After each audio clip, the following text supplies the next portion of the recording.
If you want to make more money without going back to school and without starting a business, you need to learn a high income skill. So we're on the same page. A high income skill is something that you learn how to do to make more money or a lot of money. And when I say more money or a lot of money, I mean more specifically at least $10,000 a month. So a high income skill is something that can make you at least $10,000 a month without going back to school to get a degree to learn this knowledge. Yes, Uncle Auntie, you can make a lot of money without being a doctor. So today I'm going to be going over 5 high income skills that you can start learning today to increase your income. Is this $10,000 a month guaranteed? No, absolutely not. Okay, nothing in life is guaranteed and nothing worth having comes easy, but it is possible if you put in the work. High income skill number 1. Learn how to sell. Sales is the backbone for any sort of business success. The thing you have to understand about sales is that people hate being sold to, but people love buying things. So if you want to be a successful salesperson in today's economy, it's not about just taking a product and shoving it down your customer's throat until they buy. It's about building a relationship, building trust, and figuring out the pain points that a customer has. This way you can give them the right product that will solve the problems that they have in a strategic way. I learned sales through real estate. I am a licensed real estate agent. I don't actively buy and sell homes for other people, but I still have my real estate agent license, and I used to have a real estate wholesaling business. When I was active in real estate buying and selling homes for other people, I used to sit on the phone cold calling people trying to see if they'd want to be my clients. This taught me how to get rejected. This taught me how to find clients. And this taught me how to find a client's needs, because sure, a client might want a home, but if you're not listening to exactly what they want, they're not going to want to work with you. You have to listen to your customers' needs and their pain points and what they're looking for if you want to be able to provide them with a value or a service that they want. The great thing about sales is you don't need a fancy degree to get into sales. You can go work for a mortgage company or an insurance company or go into real estate to work in sales, and you will learn so much. And this knowledge that you get from sales, you can take that anywhere, whether you start your own business or any other industry, because that is something that you need to understand just to live your life successfully. Plus, this skill can also help you keep some money in your pocket. I was buying a watch as a gift for someone. It cost $3,000 and it was at this jewelry store that kept marketing and saying that this is their final price. These are fixed prices on their jewelry. Well, I was able to talk to them and get to know them, and we kind of became friends and built this relationship. And guess what? They sold me the $3,000 watch for $2,400 because I was able to build a relationship and I started to understand how they were selling. Not a lot of jobs are gonna pay you $600 for 1 hour's worth of time of talking to somebody, but you can do that when you know how to sell. The second high income skill I want you to learn is digital marketing. This one is going to be very, very needed. I mean, it already is needed, but it's going to continue to be needed and even more needed in the future. If I had a business where I sold these green little plants and it cost me 50 cents to make, and I sold these plants for $2 a piece, I would be willing to pay somebody a lot of money if you can get me a customer to buy this plant for $1. Because if you can find me a customer for $1, I'm making 50 cents of profit for every $1 that I invest. This is where everybody thinks, oh, all I need to do is learn Facebook ads, or I need to learn how to build a funnel, or I need to learn Google ads. No, there's a lot more to digital marketing than that. You need to learn the whole system of marketing. How can you captivate someone's emotion with your marketing message? How can you run this message cheaply or inexpensively or even free through viral marketing? And then how can you transition somebody from a random person into a customer using funnels or something on the internet in an automated or cost-effective way? If you can figure out that problem for businesses, businesses will pay you whatever you want, because as long as you're making them a profit, they will pay you a piece of the pie. The third high income skill you can learn is money. Money management, investing, and building a financial system for yourself that helps build you wealth and helps you live below your means so you can grow your income is the most important thing that you can do for your personal finances. If you do not know how to take care of your money and build your wealth and live below your means and spend in a way that's going to build your wealth, then you will never become wealthy. It doesn't matter how much money you make. It's not complicated. There are 3 keys to money. You need to know how to spend less, you need to know how to earn more, and you need to know how to to invest like crazy. It's not complicated, but doing it is a lot easier said than done. Luckily, there are tools that can help you out. Like we have a ton of videos on our YouTube channel that will help you with your financial education. And we even have a free ebook on money management and investing that you can read for free when you sign up for our financial education emails. And you can do that, sign up for these emails and get an ebook by clicking the link up here or by clicking the link in the description below. The fourth high income skill that you can master is knowing how to write. This is a skill that I know anybody can master. My first language was Punjabi. English is my second language. And so when I was growing up, I sucked at English. My parents didn't really care how my English grades were. They mainly just cared how I did in math and science because they wanted me to be a doctor, and they assumed that you didn't need to know how to read and write that well to get into medical school. But I never really cared that much about English class. I almost failed English in middle school. I didn't do good in English in high school, and I avoided taking English classes in high school. Like, I never read books for fun until I got into business books. And writing was never something I enjoyed doing. Now, ironically, I spent a lot of my time writing. Most people will tell you that the high income skill that you need to master with writing is knowing how to copyright. How do you write words that get people to buy products? But I disagree. I mean, if people are just buying products because of the words you put on the page, then chances are you have to throw in a bunch of lies and fabrications on the page that make you seem scammy and salesy. People buy products because of the way you make them feel and of your marketing and of your brand presence. Like, who is this brand? Who is this product? What are they selling? If you want to be a successful content writer who makes a lot of money writing content, you don't just need to know how to sell, you need to know how to keep people engaged. People hate reading information, but people love telling stories. So if you can take this information and turn it into a story that people want to read, you will be a very, very successful writer. And writing is very dynamic. You don't just need to know how to write for sales pages. You need to know how to write for people at all stages of a sale. You need to know how to write, for example, for us, scripts and emails and blog posts and sales pages. I mean, there's so much more to it than just writing, oh, buy this product, buy this product, buy this product. If you can master the whole sales process, you will be a very successful writer. And the fifth high income skill that you want to know how to master is knowing how to take risks. Some of my best friends are engineers. And the issue that I see with engineers when it comes to taking risks is that engineers are very logical thinkers. They always process everything to the nth degree. And on top of that, everything is black and white. There's always something that's right and there's something that's wrong. And that's very hard to break out of that if you want to take risk. Taking successful risk comes with a degree of belief, which is great. Now, you can improve that belief through your education and experience and, doing things and making mistakes. But when you take risk, there's no guarantee that something's going to succeed. But if you don't take risk, you won't see much return. I mean, no return comes without risk. You need to take risk if you want to make it big. This is one of those things where you just have to be willing to fail and screw up and look stupid. And it sounds easy, but it's actually really hard for a lot of people because you don't want to look like that failure or that mess up or that person that's starting back from scratch, even though you spend all your time getting this fancy degree or this fancy job or whatever. If you never take risk, you will never be able to take risk with your money, and you'll never be able to invest in something that can potentially make you a lot of money. Maybe you'll lose some of it, or maybe you'll lose all of it, but you have that potential to make a lot of money only if you take a risk. It's the same with your time. If you don't take a risk to do something that you love, that you're passionate about, that you care about, you'll always wonder, what if I did it? What if I took a risk? What if I took a chance? Don't die wondering.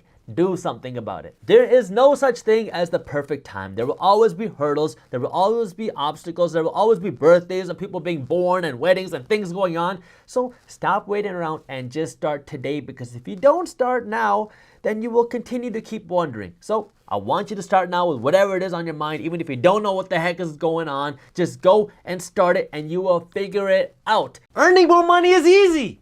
Speak for yourself. Earning more money is easy when you know the different ways you can earn more money. You learn the system, you put in the hard work, you make your mistakes, and then you know what to do with your money once you got it. That doesn't sound very easy, Jaspreet. All the different ways you can make more money fall onto this chart right here, where on this axis you have have freedom, and the higher up you go, the more freedom you get. And on this axis, you have cost. The further right you go, the more this costs you to start. This is what I'm going to be filling out today because you need to understand this chart. This way you can set your life goals accordingly, because you don't want to put all your effort into something that's going to give you no freedom.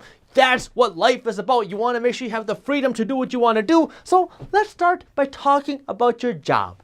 Your job comes with some of the lowest freedom, and it can either be here or here on cost, depending on what you do. So let me start by putting this in, J-O-B, J-O-B. So if you want to be a doctor or a lawyer or some sort of professional, it's going to cost you a lot of money to start. I mean, it can cost you hundreds of thousands of dollars to become a lawyer or a doctor. Or if you get a job with a lower entry level, it doesn't take a lot of money to start, but your freedom is very low because if you don't work, you don't get paid. Then after that, you have your physical services, which are your low cost, low freedom businesses that you can create. So I'm going to put that right there. I'm going to label it PS. This would be things like handyman work or auto detailing or mowing the lawn or event planning. You can make really good money with these physical services, but if you don't work, you don't get paid. This physical services area is where I started in entrepreneurship, because I started about working in event planning when I was in high school, and then in college, I went out and then I started my own event planning company. It's great and it's an easy way to start because you don't need a ton of cash to start, but you have to keep working if you want to get paid. Then you have your thinking services that I'm going to label as TS. So this is still low cost to start, but it comes with more freedom than a physical service, because thinking services would be things like consulting or freelancing or selling your expertise, something where now you're not physically working like mowing the lawn, you are using your knowledge and your expertise to grow another brand or something else. And so when you're consulting a company, you can be working at 4 a.m. or 4 p.m. or on a weekend, versus when you're event planning, you have to be at an event at a certain time, so you lose that freedom here, but you get a little bit more freedom here with the thinking service. The good thing about thinking services is the more you know, or the more knowledge or the more expertise you have, the more money you can make. The downfall is this business revolves around your brain, so it can be hard to scale, which means it can be harder to get into this higher freedom area. Just above thinking services, we have what I call LCF, low cost flipping. So this is when you're flipping something that you don't actually own or buy. So this would be something like drop shipping on the internet or real estate wholesaling. With this low cost flipping, you have more flexibility with your timings, but you have to continue to make sure that you have leads coming into your business. If you're drop shipping, you need to make sure that you keep having customers coming onto your website, and with your wholesaling business, you need to make sure you keep having buyers and sellers coming in. This way you can keep making money. By the way, if you're unfamiliar with how real estate wholesaling works, I already made a video on it and I'll link it in the description below. With all three of these options, the physical services, the thinking services, and the low cost flipping, the goal is to take these things and move them higher with this higher freedom area. Because right now, when you start these things, you don't have a ton of freedom. Yeah, sure, you get more freedom here and here than here, but you still can't just go do whatever you want. Right now, these businesses revolve around you, because if you don't work, you don't get paid. So in the beginning, what you're doing is just creating your own job. Hopefully it's like you're creating your own high-paying job, but the ultimate goal is to take these businesses and move them out of a one-person or two-person operation and move them higher here on the freedom ladder. This way, you have the opportunity to do other things and have the freedom that you want. You don't really get that opportunity to move your job higher, because with your job, it will always be that if you don't go to work, you don't get paid. So that's the advantage of having one of these. Moving right along to higher cost things, you have HCF. High cost flipping. My F got a little messed up, but high cost flipping is now where you're taking your money to buy something which now you're going to try to sell at a higher price. So one thing you can do is buy distressed real estate, fix it, and then try to flip it at a higher price. You need more money to actually buy real estate than you need to do low cost flipping, which is when you're wholesaling real estate. Or now you could be buying things from China, buying a bunch of inventory, and then trying to sell it on your own store. That takes more money than trying to do drop shipping, because now you're actually buying the inventory and then you're going to try to sell it at a higher price. The advantage of this is that now, because you own the inventory, you own the product, your profit margins are higher as well. Then after that, you have creating your own product. I'm going to put this right in the middle here with B-I-Z. Starting your own business by creating your own product. In the beginning, you will have absolutely no freedom. It can be high cost to start or low cost to start depending on what your product idea is. But the goal with, mark these so you can see them. The goal with this,